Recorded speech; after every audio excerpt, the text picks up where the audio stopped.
प्रधानाचार्य महोदय, यहाँ पर उपस्थित मेरे शिक्षक साथी, सब प्यारे बच्चों, जैसा कि आज हम मालूम है कि आज हम यहाँ पर गांधी जयंती, शास्त्री जयंती और अंतर्राष्ट्रीय अहिंसा दिवस के अवसर पर एकत्रित हुए हैं। बच्चों, आज 2 अक्टूबर है और आज पूरा भारत महात्मा गांधी की 154वीं जयंती, लाल बहादुर शास्त्री की 119वीं जयंती और 16वां अंतर्राष्ट्रीय अहिंसा दिवस मना। बच्चों, 2 अक्टूबर 1869 को पोरबंदर में महात्मा गांधी का जन्म हुआ था। 2 अक्टूबर 1904 को मुगल सराय में लाल बहादुर शास्त्री का जन्म हुआ था और 15 जून 2007 को संयुक्त राष्ट्र महासभा ने महात्मा गांधी के सम्मान में ये निर्णय लिया था कि महात्मा गांधी की जन्मदिन को अंतर्राष्ट्रीय अहिंसा दिवस के रूप में मनाए।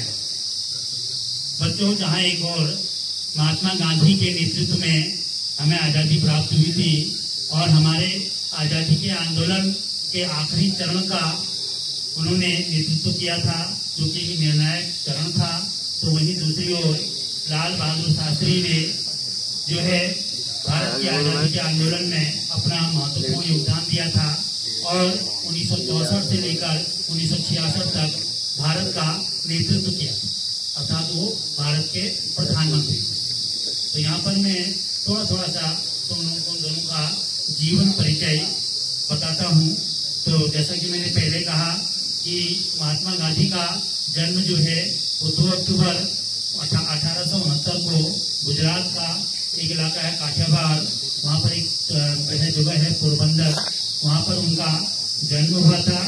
और महात्मा गांधी का जो पूरा नाम है वो मोहनदास करमचंद गांधी था।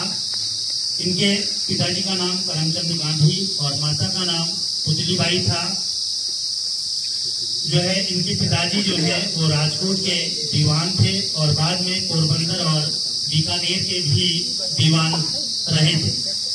बच्चों, राजतंत्रात्मक शासन व्यवस्था में दीवान जो होता है वो प्रधानमंत्री के समकक्ष माना जाता है। महात्मा गांधी की जो शिक्षा और दीक्षा हुई थी वो पोरबंदर और राजकोट में हुई थी और 1881 में महात्मा गांधी का विवाह जो है वो पोरबंदर के एक धनाढ्य व्यापारी थे माखन जी कपाड़िया, उनकी पुत्री कस्तूरबाई कपाड़िया थी, जो कि गांधी जी उनको बा कहकर पुकारते थे, इसलिए वो बाद में कस्तूरबा के नाम से ज्यादा प्रसिद्ध थे। 1888 में महात्मा गांधी जो है वो कानून की पढ़ाई के लिए ब्रिटेन गए और लंदन विश्वविद्यालय से 1891 में कानून की डिग्री प्राप्त कर बैरिस्टर कहलाते। बच्चों, बैरिस्टर जो होता है कि ब्रिटेन और दक्षिण अफ्रीका में जो भी व्यक्ति कानून की पढ़ाई करता है उसे बैरिस्टर कहा जाता है।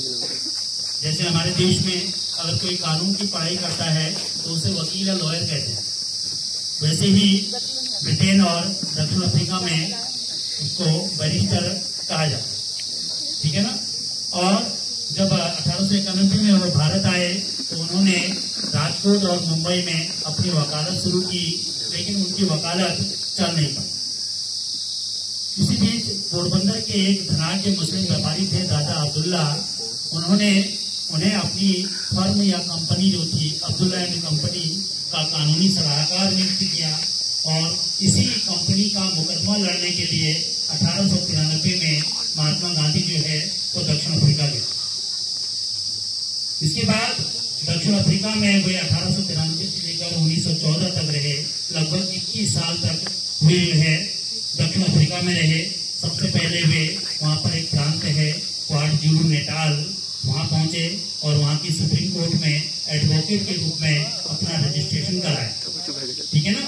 और बाद में जब उन्होंने वहाँ महसूस किया कि वहाँ पर दक्षिण अफ्रीका में जो है भारतीयों के साथ बहुत ज्यादा भेदभाव होता है, उनके साथ अत्याचार हो रहा है, ठीक है ना। और गांधी जी स्वयं दक्षिण अफ्रीका में इस भेदभाव के शिकार हुए थे कि जब वो 7 जून 1893 को प्रिटोरिया से डरबन जा रहे तो वे रेलगाड़ी के प्रथम श्रेणी के डिब्बे में बैठे थे और उस डिब्बे में एक अंग्रेज यात्री भी उनके साथ बैठा था।